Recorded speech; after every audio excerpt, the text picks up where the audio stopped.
สบายดี FC พระเครื่องประเทศลาวเด้อเจ้าเด้อมื้อนี้แอดมินมีเหรียญพิเศษจะมานำเสนอและแบ่งปันเด้อเจ้าเด้อ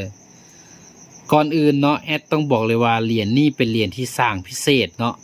สำหรับเจ้าศรัทธาจะบ่มีในรายการจองทั้งนั้นเนาะเจ้าเหรียญปูซาสุดโซธิการรุ่นร่ำรวยสร้างพศ2566เด้อเจ้าเหรียญนี้ความพิเศษก็คือจะเป็นเหรียญที่สร้างสุดเดียวและเบอร์มี7เหรียญนะเจ้าเบอร์จะเป็นเบอร์9ทั้ง7เหรียญนะเจ้าเบอร์9เด้อเจ้าเด้อโค้ดจะตอกโค้ด2รอบเนาะโค้ดหน้าและโค้ดหลังปกติเหรียญรุ่นนี้จะตอกเพียงแต่โค้ดเดียวเจ้าแต่เหรียญนี้ตอกโค้ด2รอบเฮามาเบิ่งนำกันว่าเหรียญนี้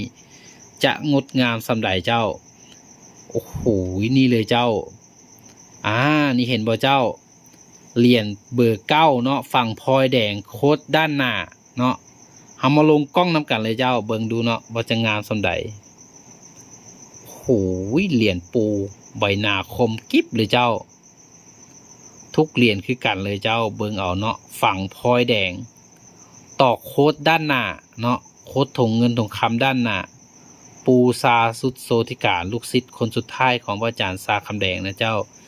นี่คือเบอร์9เด้อเจ้าเบอร์9ทั้ง7เหรียญที่ว่าหั่นเนาะ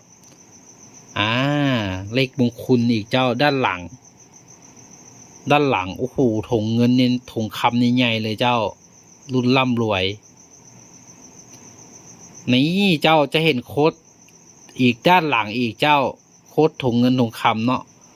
ปกติเหรียญนี่เนาะที่เห็นเขาจะออกกันทั่วไปจะเป็นตอกโค้ดด้านเดียวเลยเจ้าเด้อแต่เหรียญนี้จะพิเศษคือตอกโค้ด2ด้านและเบอร์9ทั้ง7เหรียญเนาะอันนี้แอดเรียงกับน้ำพร้อมขอบทองจับเพชรแบบนี้แล้วเนาะทานใดต้องการบูชายกสุดเนาะทั้ง7เหรียญหรือว่าแยกเนาะ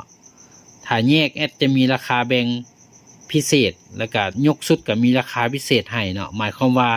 ในโลกใบนี้มีแต่7ทานเท่านั้นที่จะได้ห้อยเหรียญสุดนี้เนาะ